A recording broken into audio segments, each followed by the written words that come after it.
little badass. Book badass. You little badass. You little badass. Bookclub badass. Welcome to the show. Hey everyone, welcome back to Babs. We're here. Happy 20th episode! Oh my God! Yeah! I think I was a deer in the headlights. And I'm really excited to watch. And I hope you guys are already enjoying because what a monumental moment that was. I think that worked exactly how I'd hoped it would. Well- There's money, cash money all over. I'm feeling rich. If you're not watching, you should be because we wanted to celebrate you baddies, and our 20th episode. I'm just going to take off my safety glasses because I'm getting a headache. And now I can see you guys too. We Thank you did it. so much There for is being here. money confetti everywhere. Oh, and they're hundreds. Of course, hundies, baby. They're my shoe. They're in lots of places. I was going to make a stripper joke. I'm going to keep it to myself. Fun. Because I didn't have it Welcome. perfectly formulated, to be honest. Well, I think this is very, very obvious that we're here today. Okay, I'm actually feeling like we're on the stage right now. I know. And I don't think anything ended up in my coffee. No, my tea's safe. Yay. Okay, well, thriller killers. There's so much to talk about today. I am really excited for this episode. I can't wait to hear about Don't Let Him In because Wow. I think I probably would have loved it. It sounds right up my alley. 100%. And many of you baddies, if you didn't read it, I think you might enjoy it too. However, trigger warning, if you have been stalked or have had an intimate experience with that, you're not going to like it because it goes there. It's creepy AF. Interesting. Yeah, it's Are you great. going to be giving spoilers later today? Tons of spoilers. Okay, good. Me too. Me too. And in fact, that's kind of why I went into spooky season. I'm all about it. I'm ready, you guys. Well, I'm wearing all black, and if you're not watching, I'm wearing one of my favorites of our merch, the Good Listener Boxy tee. Yep, love it. I live in it. I'll be honest. I told Ashley that I was concerned about the boxy tee because I have one for hardcover lover too. And what made me nervous was it is short. It is a classic boxy tee. It fits so nicely on your shoulders, you guys. But I'm aging a little bit. It's been a while since I've shown my midriff. You know what I mean? My sides, no problem. But if you're high-waisting it, it is great. It is so comfortable. And honestly, it shows just enough, but you don't have to show unless you lift your arms. You know what I mean? Yes, you hit the nail on the head. It's love it. because I am high-waisting it often, Fantastic. almost always. And it's Mhm. the perfect shirt for that. And it's the comfort tees. Yeah. Oh my gosh, I feel like we're doing an ad, but we're not. Back to Killer Thrillers. We're back. So I just want to say, I know you have some special stuff planned for us today, but before we we do. get into the books, Let's do it. did you watch the Thursday Murder Club? Oh, you guys. You know what? I'll need to post a picture this week. In fact, I watched it with my grandma. That's what I thought. It was so fun. I saved it to watch with her. And, she's in a transition spot in her life right now. So she's been very independent living and she's going to a hotel for seniors is what I call it because that's kind of this place that she's going to. Sure. And I thought, what perfect timing, how fun. And I will say this, she laughed all the way through. We both did. Oh. Yeah, it was good. I get the sense though that it was way more of entertainment value for TV. It was a little more kitschy. I mean, Helen Mirren, love her. Yes. But when you were telling me about the book, when you were describing the scenes, it seemed a little darker and a little deadlier. I have some notes. Yeah, okay, yeah. but if you're just watching it for funsies, it's fun. Yeah, no, I really liked it because I took it for what it was. I like the direction that they took when they did that transition for TV or movie, whatever. Okay. Because I think what it ended up being was very appealing. Right. Kind of ham and cheesy Yeah. is what I would call it. Yeah, It's a little yeah. hammy, it's a little cheesy, but it was really fun. Mm-hmm. And I liked that fun spin. There were some creative liberties that I didn't love. Like, for example, I want to know about the cake. Is the cake thing real? No, the cake was real. The Okay, cake thing 'cause is I real. love that. It's surprising I never mentioned that because, we love That's me. food and you exactly are the baker. But I loved that they kept that. Bowden, though, the guy who actually spoiler alert if you didn't listen to our other episode or watch the movie yet, but the guy who did the initial killing, he kind of like more got away with it in the book. Yeah. And I liked that, to be honest. Yeah. Because it just, I don't know, it just tied things together better, even though now there's some finality to like him actually getting repercussions. But I really liked him. He was my favorite character from the book, and I hated to see him get arrested. I think the reason they did that, because thinking back to that conversation that we had a while ago, it, like you said, it was to kind of make the characters more important in the movie because they didn't have the time to develop the richness that you shared. That is a really poignant. Yes. Yeah, I remember like every week you'd come back or anytime we'd talk and money's falling from the sky. I love it. I like it too. You would come back and you would give us a nuance of another character, you know, or more of their backstory. And you'd be like, oh, I like that character. And if I remember correctly, Thursday Murder Club wasn't really hitting that hard for you at the beginning. There was an evolution. I only had read like a small portion for the first episode that I talked about it. And I was like, oh, it's feeling a little sleepy. And then I came back and I loved it. And I want to say I might have even talked about it for 3 episodes. It might have taken me a while to get through. I don't remember. Don't quote me on that. But I really appreciated the movie. There were some parts, like when you let me know that you had watched it with Graham, I was like thinking to myself, oh, I wonder if it's going to hit a little too hard, because there were some sort of, I thought, sensitive parts in the movie. Maybe I was just feeling emotional at the time, but just that whole transition or like being towards the later years of your life. I mean, it to me was like a little, it could have been a little emotional for some people maybe. Right. But I liked it. It was like just deep enough, because the rest is like fun little, even the music score. I think the balance in the movie, like when you were talking about it, you actually suggested to some of our golden baddies, like, and that's I think where golden baddies came from, was the Thursday Murder Club, was that the whole idea of if you are in those later stages, it might not be as enjoyable because they talk about heavier things like the Penny, the character who was in hospice. Yes. Yeah. But the contrast of her friend still seeing her, and honestly, let's just bow down to the queen, Helen Mirren. Oh, she's so good. So good. So natural. Like you still felt that connection. She was still there with her friend. Yeah. It what was sad turned into a beautiful thing. Like who would hope to have a friend like that there at the end, you know? And then even letting her husband, I mean, that was interesting. Yeah, that was interesting. It felt right in the book. It didn't really feel as right like in the movie. Or as obvious. Yeah.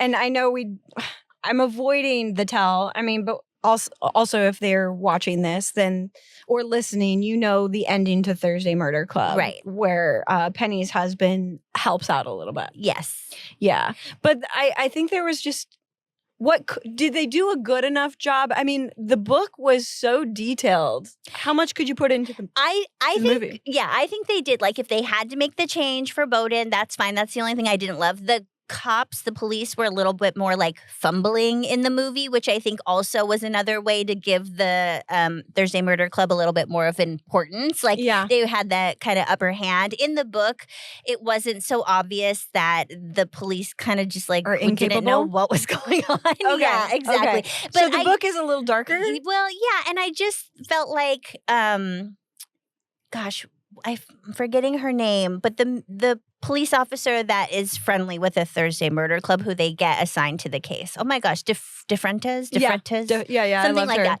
So in the book, she's a lot more capable. Like, I remember you because like, you even said like I reminded you of her. Yeah, she really like she had come from the Metro, which was the same in the movie, but she just was much more like sly, not even sly, just like privy to like what she should have been privy to as like a police officer. She was way more capable, and the relationship was more instead like of the Thursday Murder Club teaching her how to be a police officer. It was a lot more back and forth in the book. Like it was more of like camaraderie and like we're all women kind of to, you know, do this because of the two characters and her. I don't know. It was just kind of like this cool thing. But yeah, I thought the movie was good. Like I wasn't disappointed, and it way could have been worse. Like, so actually, I love this because we recently talked about the alien space movie with beautiful Ryan. Oh, Project Hail Mary. Yep, Project Hail Mary. and movie adaptations, right? Yeah. Better. I mean, we had some distance between Thursday Murder Club reading and the movie. Yeah. So we were able to digest the movie and go, yeah, that's fun for what it is. I still prefer the book, even just hearing it from you. Yes. But I loved the time that I spent with my grandma watching it because she thoroughly enjoyed it. Yeah. So if you have not read Thursday Murder Club, you might enjoy it more, one would say. Yeah. And if you read or recently read Thursday Murder Club, maybe give it some distance. I think so. I also think that it's different enough. Like the tone, maybe this was a good creative call. The tone of the movie is just unserious, really. I mean, it's more of like one of these detective shows, like these Murder, She Wrote or Matlock or something. It's like a little bit more reminiscent, I think, of like an older type of like TV show or something. It kind of makes you wonder because the author had a hand in it, obviously. Yeah. Maybe that was his intention all along. And I think having enough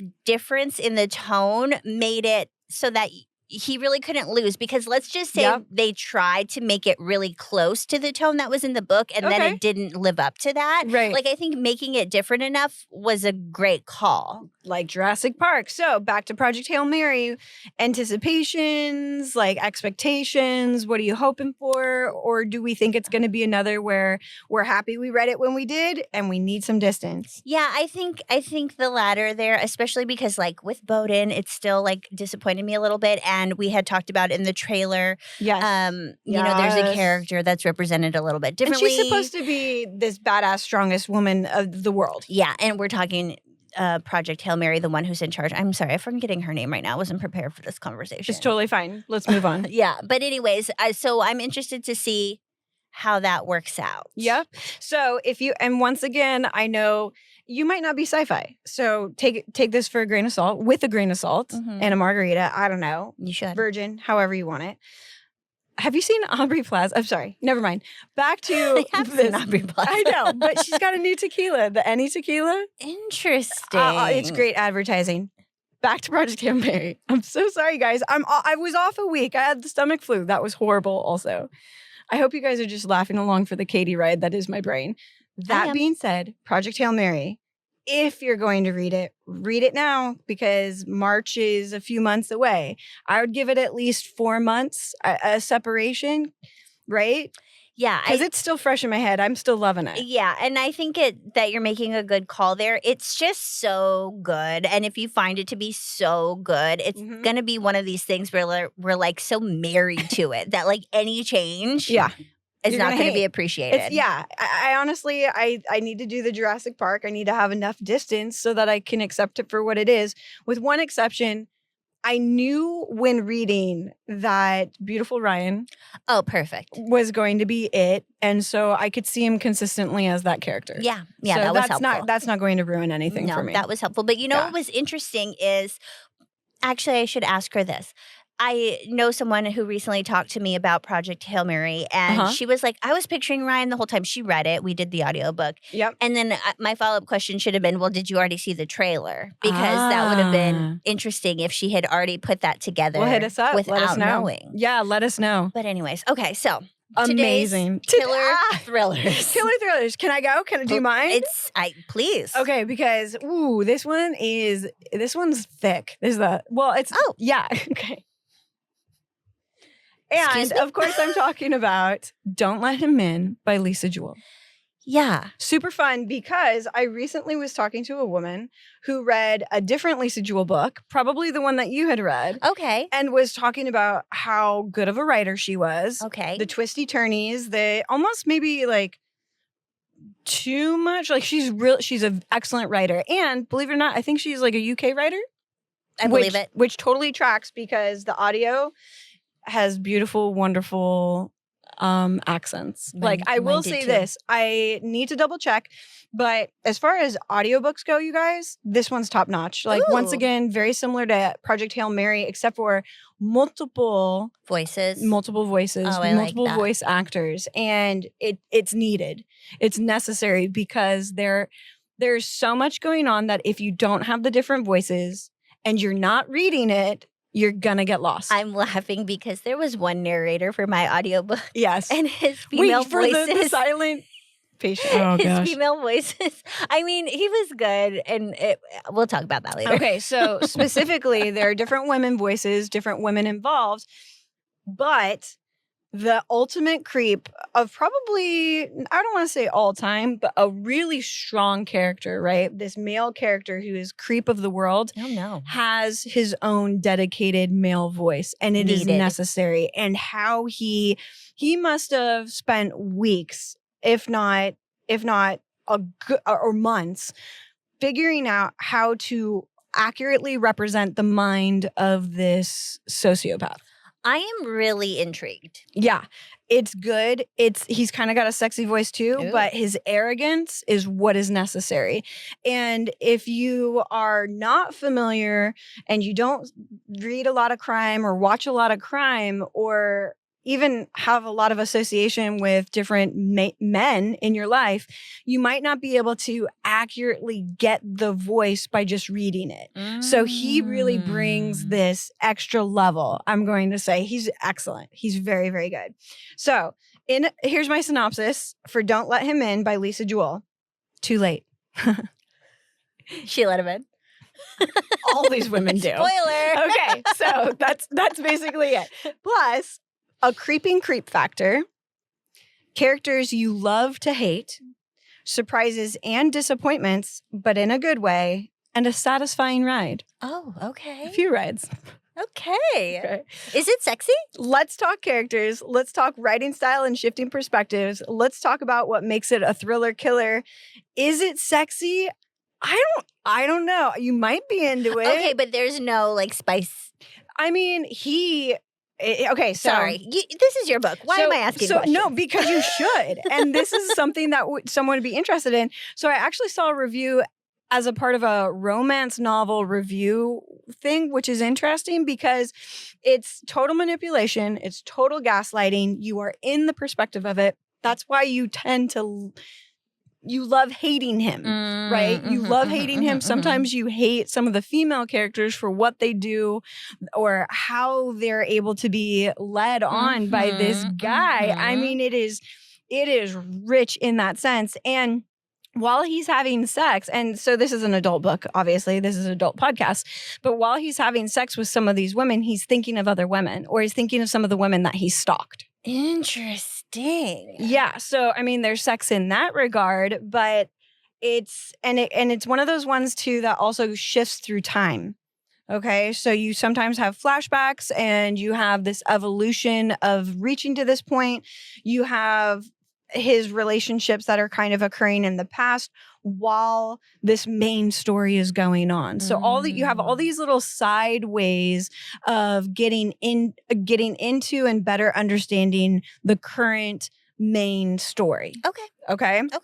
And that's why I say the multiple voices is important, especially if you're listening to it. It's almost one that you might not be able to listen to. Some of you might have to read to really to not get lost. Okay. Yeah, you have to pay attention to this one because this guy uses so many women. Oh, okay. That's why. Okay. Yeah. And then unassuming, it basically goes from like his character being unassuming, the idea, like, is he really as creepy as he's supposed to be, to WTF Nina? Okay, Nina. So Nina's in the main story, and you're like, how could you even think this way? But of course, it's because we start to understand. You've already known a little more on the outside of what's going on. But the hero of the story is essentially this daughter of Nina. Nice. Named Ash. Yeah.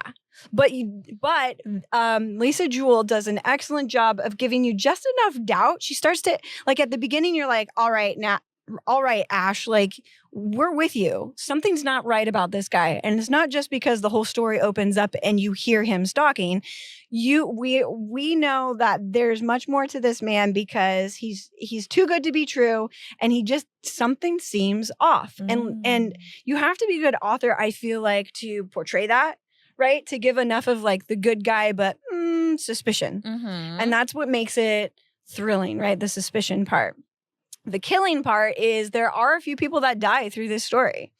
And it kind of opens up with the death of this husband and this father who is well beloved named Patty Swan. And he has been pushed onto the train tracks. Oh, no. Like he's coming home from the opening of a friend's restaurant. He's a restaurateur.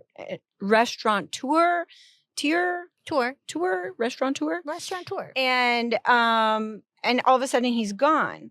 But the opening scene is this man who's delivering flowers to the house of the new widow, and you get his perspective of this sense of stalking, kind of like the TV show You. Okay. Do you know what I mean? Yeah, I do. Where you hear his inner dialogue where he's like, I see you, and that's how you know he's a sociopath, because it's like his perspective is so well written that he doesn't take responsibility for his own actions. Narcissist. He changes blame all the time. His perspective of these women is so degrading. And the little scenes in between where like he's at a coffee shop and he is watching this woman, who works there and is imagining these dirty things. Like that's where like your hair stands on end and you're like, creepy AF. Like this guy is disgusting. And then you can't help it, right? Everybody, you go to the place of, what if I was in that position? Right. Like, what if I'm that woman being watched by that man? Like from her perspective, it's these eyes. But at one point he gets up and he smells her. Like he leans in, right? And he like, and she knows it. Yeah. And so she comes into play a little bit later also. And it's through these different perspectives, right? But he ends up being asked to no longer be a patron at that coffee shop, that cafe. Okay. But he's so good at gaslighting and manipulating that he ends up getting the manager, who's a male, on his side and gets a free piece of cake out of it. Oh, no. So we know what we're dealing with here. Yes. But he's so angry at this girl that he goes home and angry screws his wife, one of his wives. Yeah, Ashley. Imagining it being her. Oh, okay. Getting it. Yes, I see what's going on. Okay, so that's why it's like, it's dirty. It's dirty. Interesting. So already So I'm layered. like really enjoying just where this is going, because I see the front of the book and I look at the title and I think, okay, this is just my assumption. Yes. This is about like a woman and she's got like a man constantly in her life and like it turns out that he's a bad guy or something.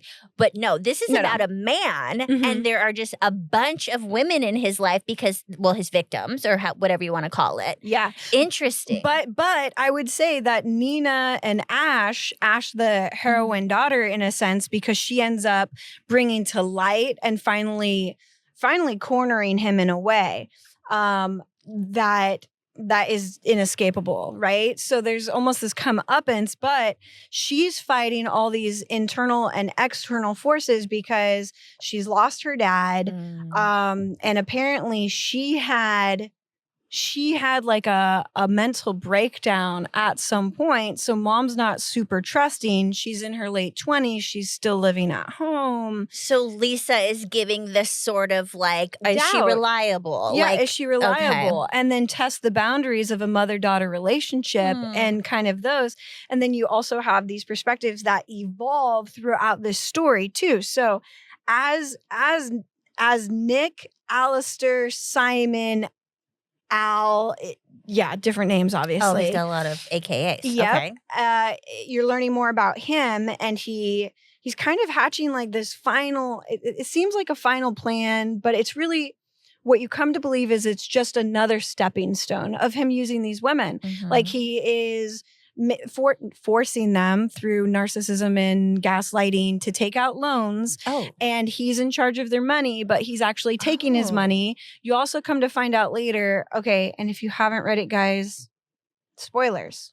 Fast forward if you're like, I'm in. If you've already bitten and you're like, I'm in, now here come the spoilers.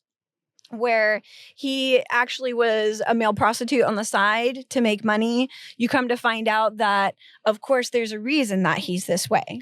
because he used to be wealthy. Mommy and daddy had a lot of money. Oh. And mommy and daddy decided not to give him any more money. And so he was out on his own. And what else was he going to do? But take advantage of women. And then Patty Swan, who he actually had a hand in killing. Sure. He was jealous of him. He had met him at one of his restaurants when he was gaslighting a different woman who he became infatuated with. And decided then that he wanted and needed the power that Patty Swan had. Because what right did Patty Swan have to be so affluent? He had built himself up. Patty Swan had come from nothing.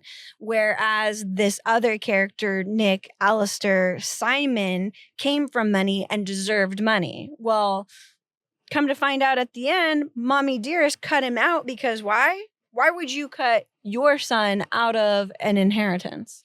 Did he do something bad to a girl? You're probably afraid he's going to kill you. Yep. Oh. Yeah, for the money. I see. She was scared. She was scared. Because if he was going to get an inheritance, guess what? I'm ready for my inheritance, mommy. Yep. And so, like I said, it's an onion. This book is an onion of creep. Were his parents still alive? Did he kill them anyways? Do we know? So they're dead. We think, but he uses them dying to be away for a weekend or be away for long distances from these women who he's married or he's having relationships with. So. Question, because he's in multiple relationships at the same time. That's what I'm asking. So does Lisa Jewell do a good enough job to be like, okay, we understand how he's able to be in all these places at once? Yeah, but just like any good thriller, any murder, right? They're going to get caught. Because they start to unravel. Because you can only lie so much. Yeah, they spin so many stories. And so you're in it. You're in the swell of lies with him. And that's why I say you love to hate him because you're like, this asshole needs to get caught. Right. It's time. He needs a comeuppance. And you're rooting for Ash, but you're also, oh man, there's a spoiler at the end. I don't know if I should give it, Ashley. Well, it's up to you. Well, here, I wrote so here are the thick characters. This is what I said. Let's talk characters. Nina Swan, she's the newly widowed woman, right? You are kind of team Nina. She has her adult children. She has lost what you believe is the love of her life, who she never had problems with, as you think at that time in the book, right? Okay. But really, she does love Patty, and she meets this guy who comes in and lights her fire. Sure. So like you kind of want him to light her fire, even though you're like, something's not good with him. And then you learn something's really not good with him. And so you want to kind of protect Nina with how she's developed. Then you have Ash Swan, the daughter, and you kind of are like, okay, you want her to get this guy, but you also are worried that she's not going to, and you're kind of sad for her because you find out that she's in this kind of latency in her life, like she's like stuck. And then you have Martha, a devoted wife to this Alistair Al guy. My goodness. Okay, but Martha's not the first one. Then you have Jane Trevally, who was an old girlfriend of Patty Swan's before he met Nina. Okay. And she knew him, and Ash is basically triggered by something's not right because this guy, Nick, had given his mom as a gift and to get into their world a lighter that he said was Patty's, and he used to be Patty's old friend. Ew. Yeah, it's deep. It's thick. It gets thick. Interesting. It's sticky. And so Jane is discovered by Ash because Ash is like, what can you tell me about this lighter? And she's like, oh no, he never had a lighter. Oh, okay. And so Ash is basically investigating how to prove to her mom that this guy isn't who she seems. And as she's doing that, you start to get into the depth of how not good this guy is. Okay, so Ash is learning about this bad guy. We're learning about this bad guy, and he just keeps getting worse. Yeah, but you can't also trust Jane 100% because she was this wild ex of her dad's. Of Patty's. Okay. Yeah. And then you have Emma Greenlaw, who's the daughter of Tara, who had been a lover of this guy, Al. and she was an older daughter who, very similar to Ash, was suspecting this guy's not good. And her and Tar were smart enough to figure it out years earlier. Oh, okay. So they know that he's bad. And then Ash comes to find somebody who's in her similar situation, but years ago. So here's the thing, though. This is where you could get lost in it because it's almost a parallel story, but it's taking place in the past. So Emma discovers this guy isn't good. She helps catch him and tells her mom, but her mom's such a strong woman that instead of just going to the police or just being like, goodbye, sucker, she goes to confront him. Oh, no. And she confronts him at Amanda's house because Amanda was the first wife of this guy. Okay. Had kids with him. Oh, he's got children. He has children. Oh, man. Who he's hid very well. But Amanda, the first wife, thought that he was dead because he racked up all this stuff. Oh, and sure. Yep. And then fakes his death. He gets back into Amanda's life because he needs an escape and ends up Tara and says that Tara is an ex of his and she's crazy. Sure. And so Tara shows up to confront him at Amanda's house. And he's already planted the seed that she's crazy. And he kills her.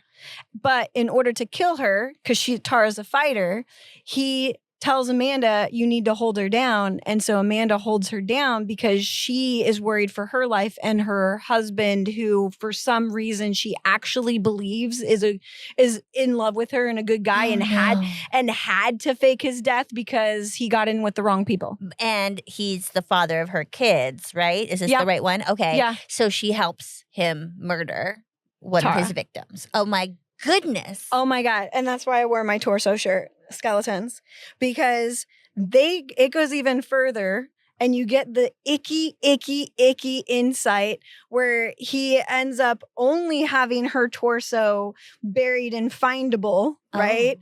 And the other body parts are spread out, gone, whatever. I love it. It's too much almost, but it's not. Okay. Ashley, like I said, you would have loved it. Then you have Patty, of course, and then you have poor Joe, who was the mentally ill man who had pushed Patty onto the train tracks. Oh, okay. So do you want to know the biggest spoiler of all? Yes. Towards the end, you come to find out, and Ash comes to find out that Nick, Al, Simon had to do with Patty. Joe. Yeah, Joe pushing Patty in front of the train and killing him. Of course he did. Because he was jealous. Ugh. And then he basically chameleons in and tries to take over his life.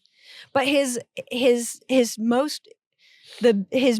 biggest fascination, the one woman who really he's drawn to is Martha, who was a previous lover. Mm-hmm. But Martha's I don't know. You go between these women being very smart and then taken advantage of, and then you're like, oh, it's so frustrating, Ashley, because you just want him to die. Yeah. Okay. Does he? Okay. So you think they're going to have a comeuppance. You think they're going to have a comeuppance at the end. Okay. That it's all been navigated through Ash, and like the scene is set where they've got Martha on their side and Martha sees the light and she's going to deliver him to all these women for a comeuppance, right? Okay, so everyone like Ash and Nina and Tara's daughter, whatever. Yeah. Does Amanda ever flip? Well, she's part of the killing, so she can't really flip, can she? Okay, sorry. No, Amanda's involved. Yeah. So okay, here we go. Okay. You've gone through this whole story, Ashley, and you're just like, you hate him, you love the writing, you're mad at these women, but you understand, you feel sorry for these women, and you just want him to get punched in the nuts. At least, or castrated. And they set the scene. You think all the women are on board. Oh no. And it's at this like by the ocean. Even the sons are there because the sons come to find out that like he he was still alive. His sons. His sons. Nice. His Okay. original sons. Okay. And there's all this life anyways. Okay. It's too thick. It's too thick for the time we have. Okay. And he jumps, he pussies out. He jumps into the ocean to kill himself. Oh. And you are so disappointed as a reader. You want to see him torn apart. Yep. And you go, well, I guess at least he's dead. And then you're so mad at Lisa Jewell. But then she delivers. I was going to say, but is he dead? It's the fake ending. And guess who he runs to, though? Amanda. Okay. Yep. And you think, OTP. yep. Or is it Martha? Is it Amanda or Martha? Oh my gosh. Because you said that you think that Martha's on the side, but then it seems like maybe there was room for disappointment there. But then again, Amanda did help him kill somebody. So like I could see why she would be there always. Or am I just gaslighting you to make you read it to find out what actually happens? So Nice what twist. I'm going to say is, Nice twist. thanks, Ashley. What I'm actually going to say is, there's a false ending, and I want you to read it. I want you to read it to the end. And then, and if you are a baddie who read it to the end, you tell me if it was satisfying enough for you. I like that. I like what you did there. And bop, there it is, thriller killer. But yeah, he's killed Patty, he killed Tara, and you're led to believe like he might have done a lot of other bad stuff in his life. And like, Sure. yeah, you know what I mean? There are, do first you of think? all, that sounds amazing. Yeah. That sounds like when I read one of Lisa Jewell's other 2 books, actually, I think I've read of hers. Satisfying? I'm shocked I didn't come to this one, but this one's relatively new, I want to say. Yeah, this is the new one. Yeah. There are, I love what you did there, and I loved hearing all about it. It definitely sounds like one of my books. Yes. Sounds so much like one of my books that it's funny how this happens sometimes. There are so many parallels in the book that I read. Perfect. Yes. But do you want to I play was a game going to say, I first? know you have a game. So Game. let's It's the game it up. 20th episode. Red flag, green flag. We're going to play red flag, green flag. Everybody. Bum, ba, ba, bum, ba, ba. they're laminated. I was like, okay, I won't even say what I was Yeah, going it to was say. great. It's giving pasties. All right. So I want everybody to take a little mental break before we get into her thriller killer. Because, whoa, I just need to wipe it off. But this is more of a test for yourself. Listeners, I want you to think, would this be a red flag for you or a green flag for you? And for those of you watching, Ashley is either going to lift a red flag or a green flag and maybe say it out loud for our listeners. I definitely will. We're going to learn Because a lot this is a about Ashley podcast. right now and how susceptible she is to these types of people. Ready? No comment. We already know that all of mine would probably be green flag, which is a problem. So good thing I'm happily married. Number 1. Goes silent for days. Okay, this would be the person. Okay, your person. Goes silent for days after an argument and then floods you with gifts. Sounds lucrative. I'm just kidding. I held up a green flag, but what my true answer is red flag, love bomber. Okay. So yeah, here's the thing. I forgot who we're talking to. We're talking to the detective. I'm gonna give This my. is amazing. Should I give my answer 20 years ago and then my answer of today? Okay, let's speed it up for the Yeah, sake yeah, of this game. Shares private therapy notes with you on date 3. Okay, honestly, green flag. Has a key to your place you didn't give them because the landlord okayed it. Oh my gosh, scary red flag. Yeah, okay. Well, and that kind of seems like this guy, right? Oh, this is not something. Deletes the home security footage to save cloud space. Okay, explainable. Green flag, thoughtful. Says they feel closer when you don't talk. He prefers silent dinners. We are soulmates. Green flag. Leaves a single flower on your pillow every night with no note. That's excessive for me. Red flag. See, I'm green. I'm so green for that. Asks you to move in after 2 weeks so we can keep each other safe. Been there. Green flag. Sounds like a good plan, sir. Reads your journal to understand you better, then apologizes beautifully. Red flag because Yeah. you fell for it. Everything I wrote in there was a lie. Displays a framed photo of you sleeping. Precious. Green flag. Offers to manage your finances to relieve your stress. Thoughtful. Green flag. Okay, I'm just saying, Nick Alistair Simon, he's your guy. Sign me up and call me Martha. Sorry, she was blonde. Collects candid photos of you from friends' stories and prints them. Scary. Red flag. Yeah, I think we can all agree on that. And if you're a green flagger for that, watch out.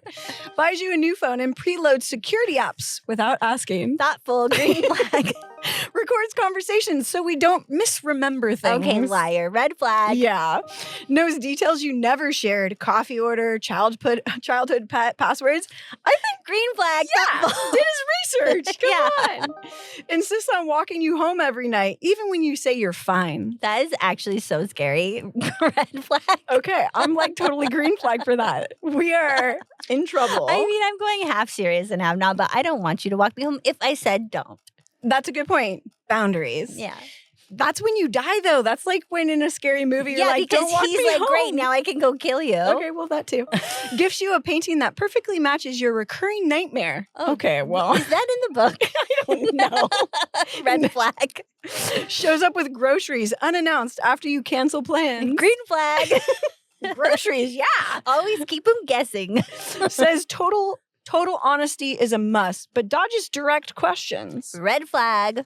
I thought that was just typical. Yeah, and it's typically a red flag. Keeps a locked room in the house and says, please never go in there. We have one of those. Green flag. I'm just kidding. Okay, and this one involves me. Text your best friend to verify your whereabouts for a surprise. Oh, such a thoughtful idea. Green flag. All right, so I hope you enjoyed that game. And if for any of those stalkers listening, you know how to get her flag rising. What? Yeah, well, Raise her flag. I purposely left inconsistent flag colors, so I do always keep you guessing stalkers. There you go. Okay, I can't get over, like, even down to the game, how appropriate it is that we read these books at the same time and that we chose only two because you had a lot to say, and boy, do I. Okay, did you notice this week I actually posted, there was an author who had read Lisa Jewell's Don't Let Him In, had thought, okay, this is super creepy, and it was Alex. The quote I actually took was from Alex, so they must be a part of the same like thriller killer tribe. Okay, well, I didn't notice. Thank you for doing that. And amazing. I know. So I had a busy week. tell us how this and different perspective. We got a guy writer, we got a female writer. Okay, so I would get stuffy as soon as it was my turn. But yes, I'm glad you brought that up because this is just me as a trained sexist woman. No. But sometimes I will, it's not going to stop me from reading a book if the author is male, but I always keep it in the back of my mind if we're reading from a woman's perspective. Like if I feel like if there would have been any differences, if I feel like that gender thing had anything to do with it. Okay, yeah. And it's appropriate here because I thought that we would be hearing from Alicia. It's spelled Alicia, but this is also a British book. So they have like different pronunciations for things in the audiobook that I would have read it differently. But anyway, I find out when I open up, I have the book here, but I did read a little bit of the book and I did listen to a lot of the audiobook. Awesome. I thought both experiences were equally as good. Sometimes I think one's better than the other. Amazing. I loved reading it on the page. And once I got used to, as I said, there's one narrator. Once I got used to his switching voices, I actually it adds to it because you find out that he's unreliable and crazy himself. So it's kind of fun to hear him like do these other voices. Neat. Okay, perfect. Yeah. But anyway, Michaelides is how they pronounce it in the audiobook. So that's how I'll pronounce it. The Silent Patient is the book we're talking about. Give it to me. And we're actually hearing from a male perspective in the majority of it. We're also hearing from Alicia, who's another main character through her diaries. So what you're saying is it's definitely main character heavy on his specific perspective. Yes. Okay. So if that's easier for you to follow and you're a book baddie, you probably want to read that one versus mine. However, if you like getting the thought process of multiple characters at the same time, Don't Let Him In. Yeah, and we get two people's perspectives. We get Alicia's and we get Theo's, Dr. Theo. But I mean, it'll just all comes together. So I'm going to set the scene to begin with. We have Alicia. She is a painter. She's famous for it. She's got renowned works of art. She's married to Gabriel, and he's also he's highly respected in his industry, which is like photography, cinematography. He's successful. Okay. They're both successful. He's older. They're married happily. She's deeply in love with him. And as far as we know, he's deeply in love with her. Not everything is perfect. She had a troubled childhood and he can be a little bit dismissive of some of her painting ideas and kind of write her off because she does have some mental illness pop up here and there, triggered by some tragedies that happen. So similar technique. I love how you said that. That was going to happen. Yes. So we know that now, but when we start the book, what we know is Alicia has been arrested for killing Gabriel, her husband, shooting him with a shotgun 5 times in the head, and then is found with her wrists slit but still alive and doesn't speak a word. You loved it. You loved this book. Doesn't speak a word. That's how it starts? Well, it starts with that background info and where we're at in the timeline because this is confusing and I got confused a little bit. Okay. It's separated into 5 parts, the book is, and as I'm getting into part 2, part 3, I'm not really understanding like the device there. But as I'm finishing the book, I'm realizing what those parts represent. But it is jumping through time and it's not super obvious that it's jumping through time as you're reading it. It's not until towards the end when you're like, oh. So you kind of have to be a dedicated reader. Like if I had to pay attention to this one. If you're reading like at the end of your night and then you're going to have a busy week and then you're going to pick it up next week, probably not good. Yeah, I will say I tried to listen to this like before bed and it was very exciting, great writing, all of that. But it wasn't good. I had to like reframe where I was going to be when I dove in because you really, well, for me, there's a lot to keep track of. Oh my gosh. And just the time jumping, you're meant to be confused, I think. Okay. So that's not that big of a deal. It all ties together. Alex did a great job. But anyway, so Alicia is in a mental institution because she was deemed insane, basically. Oh. She won't say a word. She's the silent patient. But she was convicted. It was decided that she did kill her husband because when the police showed up, there's this woman, there's a gun, and there's a dead man. Yeah. So they didn't really feel like they needed to dig much further into that. And she's not saying anything. Like if you're innocent, you say, I what? Yes. And there's this whole exactly like that.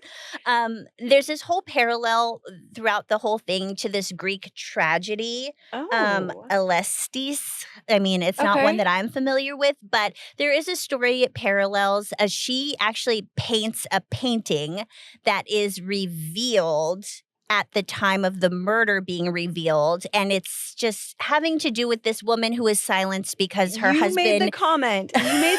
You were like, this is made for movies. This is made for this big screen. Yes. Yeah. Even the comment on the back of the book had suggested. Oh. So that's where I got that from. But anyway, so there's this whole parallel I want you to be aware of with this Greek tragedy. But for our time constraint purposes, I'm not going to dig that deep. Just know that she was a big fan of this Greek tragedy and that her decision to stay silent, I think, came from that. And that's where that comes from.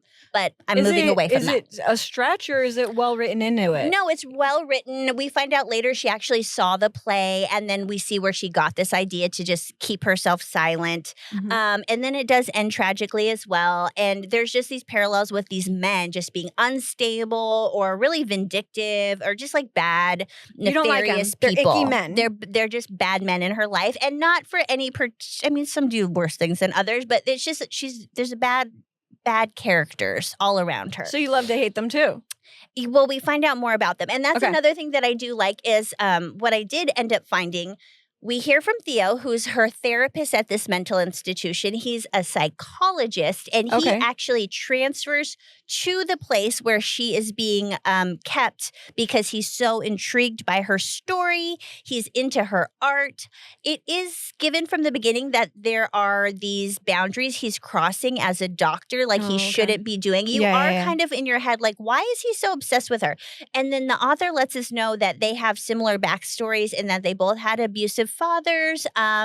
There's a lot of psychological talk about how people get their mental illness or their diagnoses and how that has to tie in with their childhood. Yeah. And Theo, it resonates heavily with him because he is a psychologist. He did have a bad childhood, and he has grown from it and turned into whatever, someone who wants to help people. Mm-hmm. We think.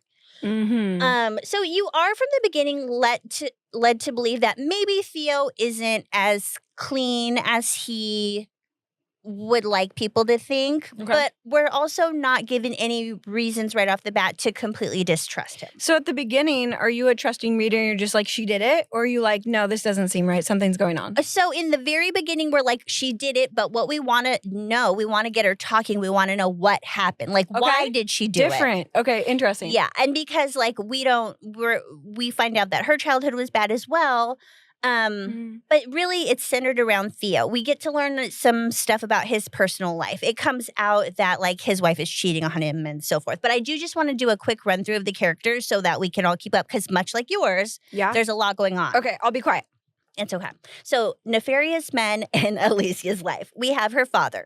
When Alicia was a child, her mom actually committed suicide, but she did this by strapping herself and Alicia into a car and like running into a wall. So there's always this question in Alicia's mind, like, was she trying to kill herself or was she trying to kill me? Mm-hmm. She died. Her father, and we find this out later in the book, but her father was devastated after the mom killed herself and actually verbally said out loud to her, not to her face, but she overheard, he wished it was Alicia who had died. And that is like her, pretty sad. And she was young. I don't remember, maybe 11 or something.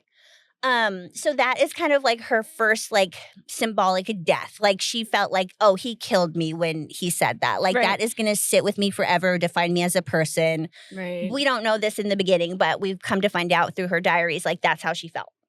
Did you like the diary writing? I did, because she's silent. So we have to find a way to get her story. And there's a diary she's keeping the whole time, because we'll find out like she does have some mental illness ups and downs. Like when her father later does actually, there's a lot of death in this, does go and kill himself, that triggers something in her. She kind of goes off the deep end, and it's interpreted that she tries to attempt suicide by taking a lot of pills, but it's not real. Like she just was going through a hard time. There she goes. And I'm going to be quiet again. Okay. Yeah. Okay. And then so her dad, not a great guy. Not a great guy. Then we have Gabriel, who's her husband, and she loves him dearly. He loves her as well. But like I said before, he's quick to dismiss her. He's older. He kind of feels that father figure role. Mm-hmm. Like there's examples. She wants to paint him and he's just kind of like, didn't you just do that like last year? Like he's just kind of like, whatever. Meanwhile, she's like got her art in a gallery and people love it. You know, she's great at what she does. And he's just kind of like, ugh, maybe some other time.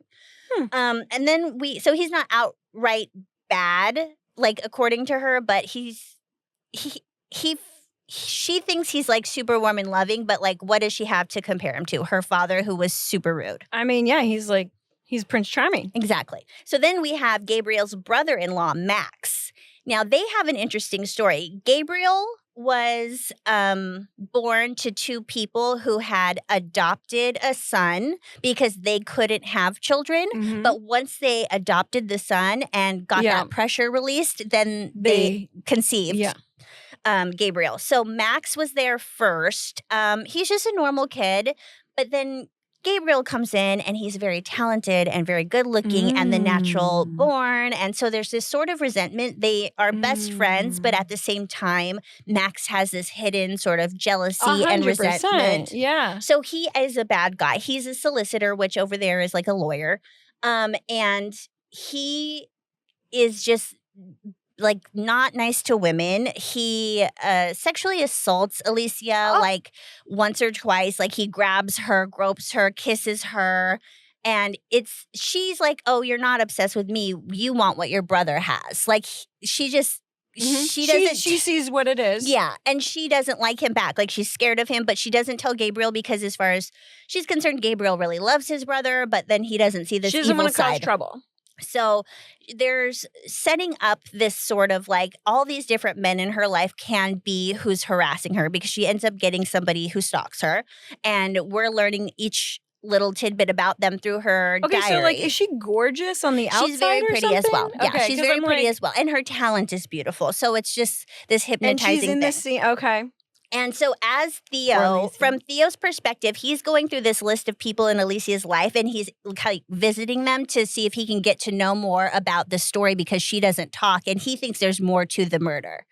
So we get Theo meeting them. Then we get the entry. So you think Theo's the hero at that time? He's just very interested, and he wants answers, but we don't know why. Oh, okay. So we learn about them as he meets them. Then we get Alicia's diary entries to tell us more about that person. So I really like what Alex does there. Okay, next. Is your book sexy? You asked me if my book was sexy. Is there anything sexy? There was a little bit of sex, but it wasn't really that sexy. Got it. Kind of like yours. Dirty. Yeah. Okay, then we have, I promise there's only a few more. Then we have John Felix. This is important. Then we have John Felix, and he's the art dealer who handles her galleries. Interesting. And he's technically Don't trust him. her oldest friend, like from the outside. But no, you're right. Everybody's like, oh, it's her oldest friend. They're so close, blah, blah, blah. Well, when you hear from her perspective, she's like, this guy is scummy. He uses me for my art. He's obsessed with my art. Like, he's just not a good guy, another nefarious actor. Then we have Paul, who's her cousin, and they grew up together. Bad family life in the house. She always felt like she just didn't meet his Paul's expectations. The good guy, right? Because his name? He's not bad, but he's just another sort of like energy suck in her life. Oh. Like, he never got out of the bad house, and he takes care of his mean mom. Oh. But like, she got out, and she felt like he this wanted. This is so frustrating. See, exactly what you said. The women in my book, I was so frustrated with them. I was like, "What are you doing?" And I'm sure when you were reading that, you're like, "Girl, come on, get out of here! Leave all these men and go move to Ireland and get in a new book that I'll read." Yeah, no. And so find a bookshop. Paul has a gambling problem. He asks for money. She feels like she needs to be more motherly, and he's got these expectations of her. Yeah. He's not a bad guy. He's in a bad spot, but he's just another energy suck. And then we have Christian West, who is a psychologist where she is placed. Mm-hmm. But what we come to find out later is Christian is actually friends with Gabriel, who's now deceased, her husband. Mm-hmm. And way back when she was having these like off times with her mental health, he actually saw her as a patient, but never said anything during the trial because he was getting paid cash off the books. So he didn't want to bring this to light. And it's super creepy and weird because oxygen mask, he was protecting himself. Not only was he protecting himself, but he now works where she is. Like, that's conflict of interest. As the kids say these days, that's so sus. Super sus. And I should mention Theo and Christian also must be a small town, used to work together at another place. And when Theo transfers to this new place, Christian's there and they like don't get along. One's like a pill pusher and one's like a talk therapy guy. So they just like don't mesh well. Okay. And then the last guy is Yuri, and he's just the head nurse at this place. And he's pretty cool. Like, he kind of is warm towards Alicia, even though she's actually dangerous and does attack people while she's in her mental facility. But he's just like another character who's like there, and like we think he's cool. Well, he's like whatever. He's close with the patients. I'm getting maybe too Mad close. Ward D vibes. It's feeling that way, right? Yeah. Oh, and I should say too, there is the head doctor, Diomedes, and he's also just another man in Alicia's life. Like, he's in head of this facility. The facility is about to lose its trust, and so he's kind of like, yeah, Theo, break some rules, talk to Alicia, get her talking, because that will make us look good, and then we'll get renewed on our contract. Yeah. So it's again another man just like using her. So now that we've set the scene, I'm just going to get into the spoilers because there's a lot, and I'm just going to jump to Ashley, you and I, these books. Yeah. These, like, I mean, that's what makes them thrillers though, right? It's like twisty turnies. And there were so many. So from the beginning, we're like, okay, what are Theo's motives here? And we kind of are led to believe like maybe he wants to like write a book. Like maybe he wants this to be his big breakthrough. He's a young guy. Like, he's kind of obsessed with her, but like we just think it has more to do with their connection, like bad childhoods and things like that. Yeah. We don't know how close this connection is. So as we're going through it and he's on this detective trail to learn more about her, he's also got a problem in his personal life, which is that his wife, Kathy, is cheating on him. She leaves her laptop open one day and he sees emails, and they are extremely sexy, like almost aggressive, like emails with her and her lover. And we think it's happening in the same real time as when he's like getting this job and working with Alicia. So we think he's like going through this thing at home, and he's also like trying to move forward with this patient. Yeah, okay. And we find out later the timelines are not on the level. So he's like following his wife and like seeing her like go on these rendezvous, and he's like finding out that this other man is married, and he like goes in the park and like stands in the forest and like listens to them have sex, And it's he just, likes it? no, or he what? doesn't. He's enraged, but like he's a psychologist, like he's doing these crazy things, and he does have a little bit of an internal dialogue where he's like, hey, am I going crazy like my dad like was crazy? But at the same time he's thinking he's justified.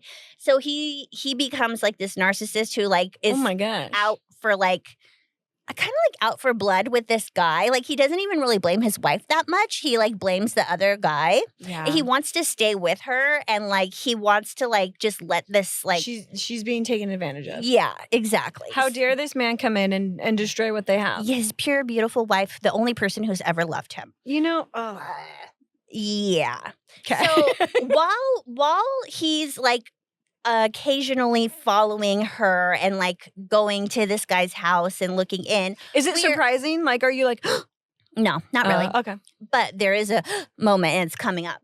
So we're also reading in Alicia's diaries. She actually gives Theo one of her diaries, and she had a stalker. She had somebody following her. And you are, as a reader, starting to draw some parallels. But there's enough from Alex, the author, that you're not sure if she was imagining things. Like this whole time, you're wondering if maybe there's another killer, but you're also given pretty concrete evidence that like she lost it and she's having so like the whole patient thing, psychiatric word, what you're really starting to think is like you can't trust them. What do you trust? And just, something's rotten. She even doubts herself in her diary. She's like, am I making this up? Is somebody really following me? Like her husband doesn't believe her. That guy that she's seeing to talk doesn't believe her. They just want her to take pills. Like she's not sure if she's seeing someone, but she really. Do you like that mind screw that happens in some of these? I do. Yeah, I kind of like it too. Yeah, I do. Yeah, that was happening with me too. Yeah. So finally, like we get to this point where the two stories meet, and it turns out that Theo is the one who is following Alicia. I just got chills. Who is following Alicia. Theo's wife, Kathy, was effing Alicia's husband, Gabriel. And so you think that they were different stories, but really, Theo knows Alicia from before. And he is the one. So Gabriel was screwing Kathy, who is Theo, the therapist's wife. That whole time, there's overlap. And that whole time, Theo is obsessed with Alicia, the patient. So then we learn that Theo. Oh my! So this story. Okay, is it like a slow develop, or does it all explode at one point? It changes chapters to where Theo reads Alicia's diary of the recount of what happens, and there are just enough lies that Alicia has written because she doesn't want Theo to know that she knows it was him because he was wearing a mask. So she's actually flipping the script. She's quietly she's the silent patient, but she starts talking. But she says lies because she doesn't want him to know. But because of his reaction from something, she knows he knows. Alex. So we find out, like, he closes the book, and then all of a sudden, we open up with Theo's perspective of watching. Like, we still think he's watching Kathy's lover, but then and then he's like, this is the first time I met Alicia. And, like, the story she was telling people was true, and he came in with a knife and he held her hostage until Gabriel came home. And then there was a shotgun in the house that she hated having, but it was passed down from Gabriel's dad. Is this the super spoiler right now? This is the biggest super spoiler. Too late. Go on. Okay. And so they're in the house waiting. Gabriel's late from work, probably effing Kathy, honestly. And he ties Alicia up, and they just wait. And she has no idea that her husband is even cheating on her. She doesn't know what this is. She thinks a psycho has just been stalking her. Well, really, he's been stalking her husband. And he comes in, and finally Gabriel pulls in, and he hides, and he says, if you say one word, I'm shooting Gabriel. And then he just sees Alicia, his wife, Gabriel, just sees Alicia's wife sitting there, and he thinks she's kind of crazy at this point too. So like there's some weird stuff going on there. But then Theo comes out, and he just kind of lets it all spill without too much detail. Like, you've been effing Kathy, and like, this is your punishment. You decide who lives, you or your wife, Alicia. And you know what Gabriel, that little chicken shit, says? I don't want to die. He would. So Theo ties him up, points his chair in the opposite direction so they're back to back, and he shoots around, but he doesn't shoot Alicia. He just acts like he shoots Alicia, and he says to Alicia, shh, I'm doing the shush. So anyway, then she does, and then he puts the gun down and he leaves. He doesn't kill anybody. So Alicia's plain dead because at this point she's like, I hate Gabriel. Yeah, and so that all happens really fast. So technically Theo is not a killer yet. And then Alicia gets the gun, and she had my brain. She had this like sort of thing building up where she isn't completely stable because all these things are triggering from her childhood. And Theo even says later, he's like, "Oh man, if I would have known about Alicia's past, like as a therapist, I would have never put her in this situation."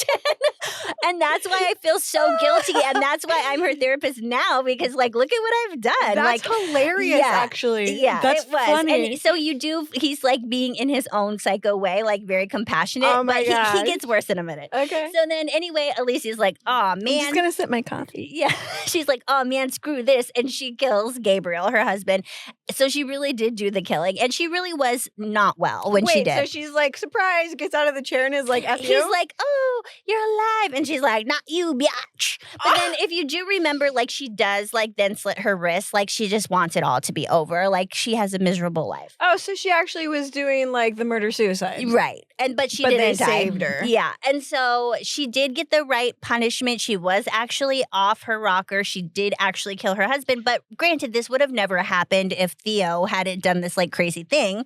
And then, so he knows she knows. So we come back to this real time where he's her doctor and she says the next day, because she's talking now. Yeah. So she says the next day, I'll tell you the rest. And then what does Theo do? But he goes to the place, the facility early in the morning. He shoots her with morphine.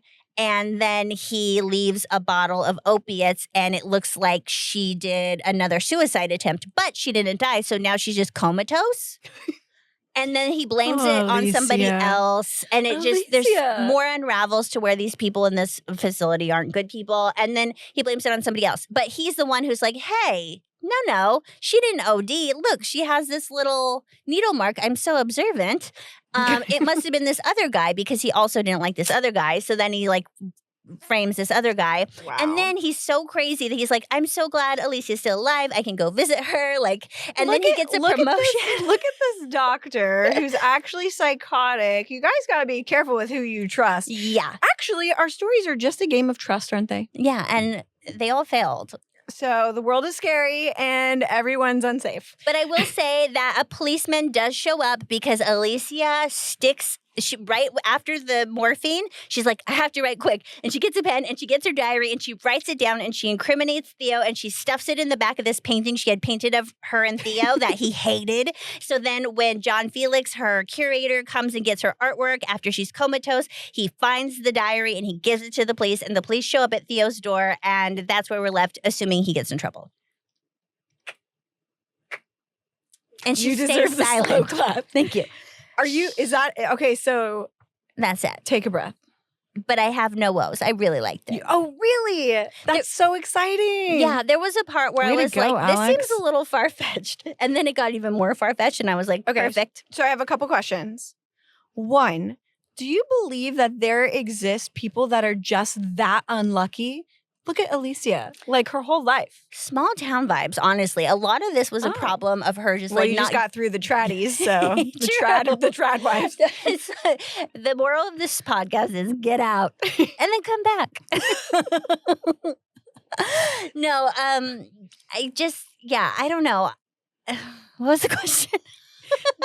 That somebody could, like, are some people just inherently born unlucky? I mean, possibly. Possibly, as unlucky as in these books to where they encounter this Simon fellow. So here's the thing, right? So speaking back towards yours, you said that there was a point where you're like, this is almost unbelievable. Did Alex go too far? Or is this one where you just need to jump in and it's one of those ones like it's summertime, you're laying on the couch, you turn on the ID channel and you're like, whoa, this actually happened? This is crazy. But does that actually happen? Okay, so I think suspending disbelief enough is perfect for a book like this. Okay. I mean, it's a little dramatic. But at the same time, I feel like it's possible. So it was written for the thriller aspect, the keep you guessing aspect, kind of like the no one knows. What's that? Was that the only one left. Yeah. Yeah, it reminded me. Did it? Mhm. Okay, so you said you love this. Yeah, I did. I really liked it. So to answer your question, I mean, maybe that's how a lot of like tragic crimes happen. Maybe just enough dominoes fell in the wrong direction. Enough is enough after a certain point, and someone who's slightly tilted off because of what's ingrained in them gets pushed to the edge, and then you got a murder. Okay, and it makes for a great story, right? Yeah. Like and like it's never just one person. There's all these things, right? Yeah. Okay, and then that would lead me to the continuing conversation that everybody tends to have. Does that justify?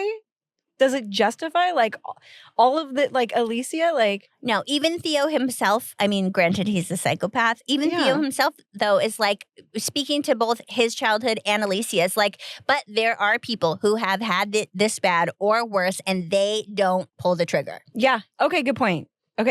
So I think as long as there's people like that, we have to say, yeah, it doesn't justify. I mean, yeah. You know what I like about yours? Yours is so convoluted and it is thrilling. Like when we say killer thrillers, there's killing. Mm-hmm. Yeah. But it's suspense all the way through and so many like twists and turns that your brain is like, and then yours seems more like a psychological thriller. It was. Yeah. Okay, cool. And then mine, I'm going to say is 100% believable. And that's what gave mine the creep factor. So that's what I wanted to ask you. In the same way that does it all roads point to Psycho? Yeah. Do you think that something bad enough? I mean, he just got cut off. Your character, the Simon Owl guy, he just got cut off from his fortune. He was a sociopath. Yeah. This is very obvious and very, very different. But it's believable for you that this man exists? 100% because of experiences that I've had with some of these personalities. Even seeing how some people develop and they have the narcissistic qualities. Maybe there's a chemical thing going on. Maybe there was just enough trauma, but for that person's perspective and the fact that he just keeps displacing, and then you have the victimology of these women, he is the ultimate predator. I mean, like, I'm not talking Alien versus Predator. I mean, like, he is the creepy predator. And I had read that other book where the woman was kind of predatory-ish, and so it's kind of like interesting to have, or you thought at one point.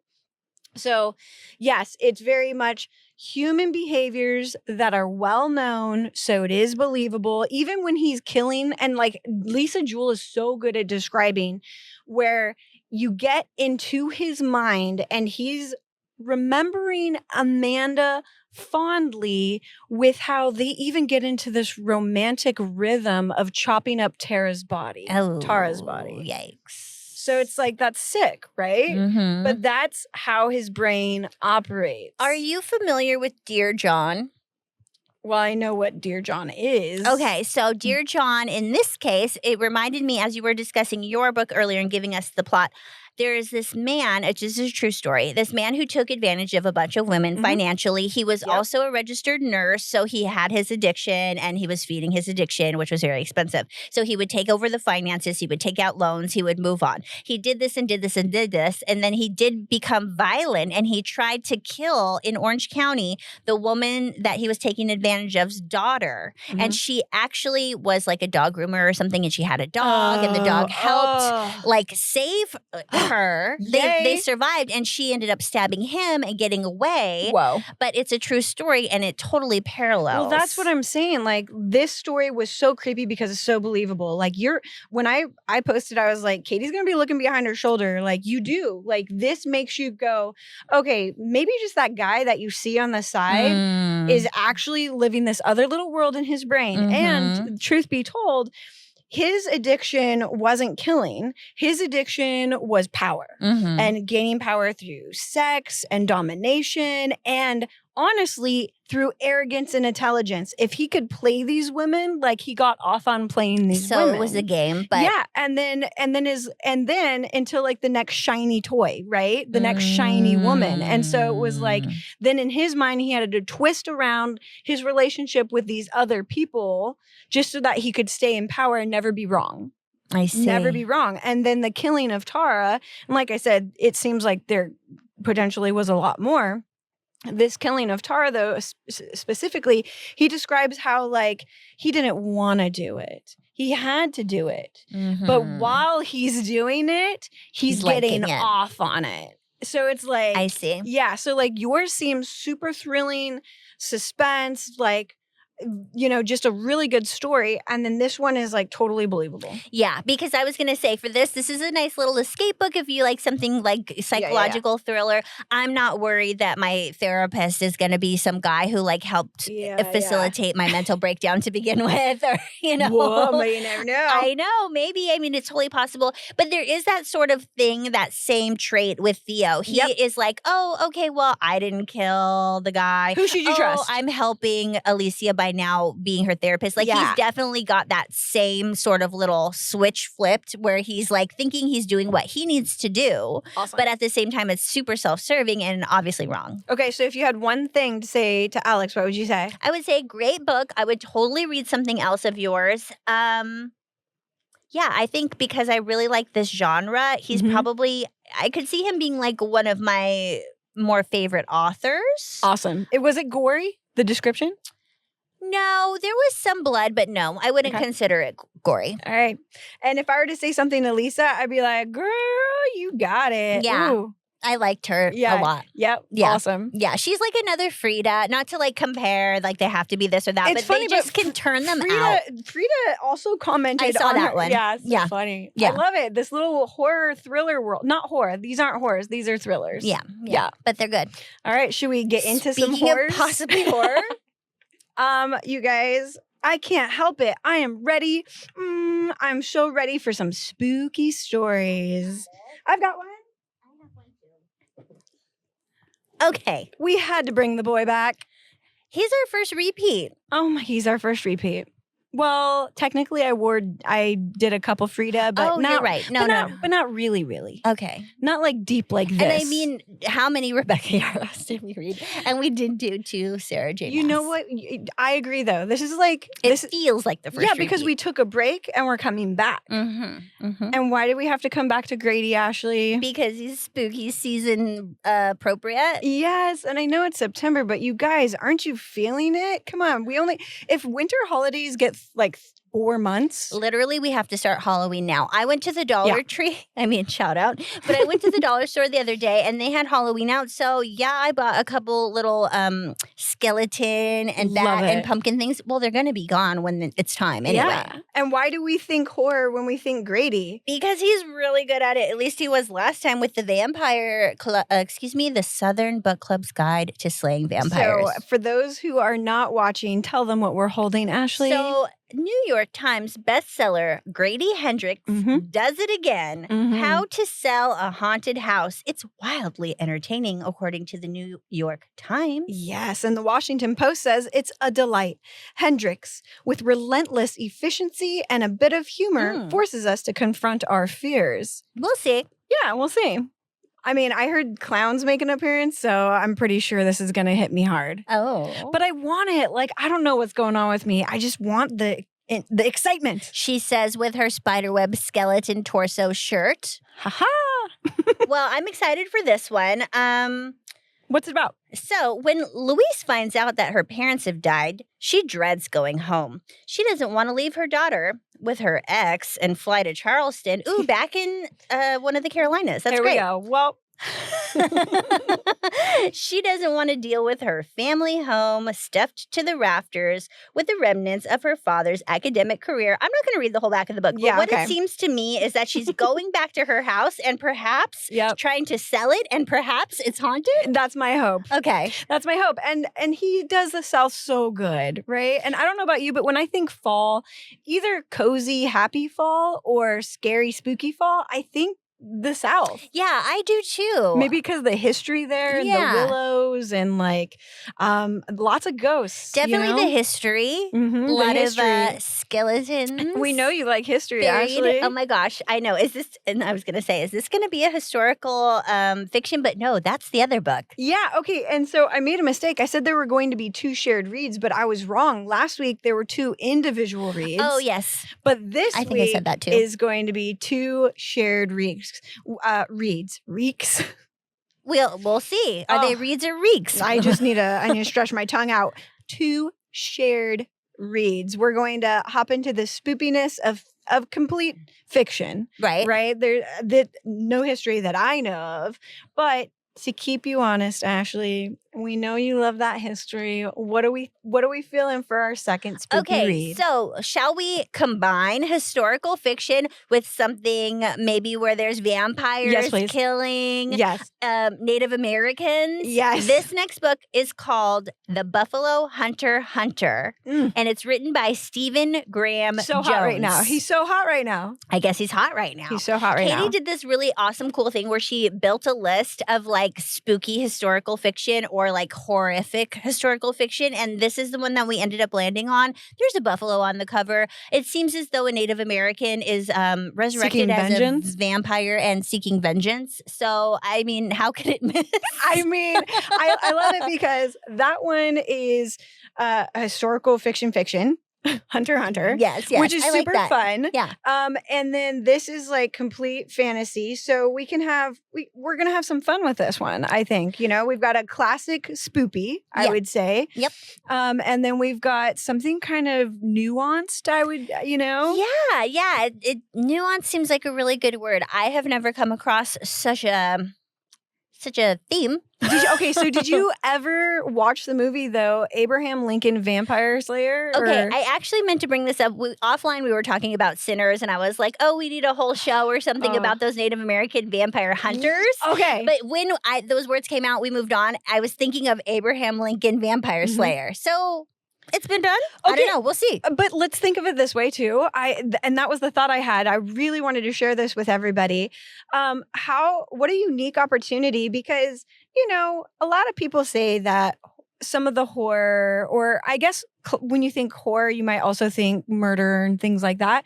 But some of the classic ideas around vampires, right? And the undead, everyone says like it's fiction, it's fantasy, it's fake, but there's so much of it.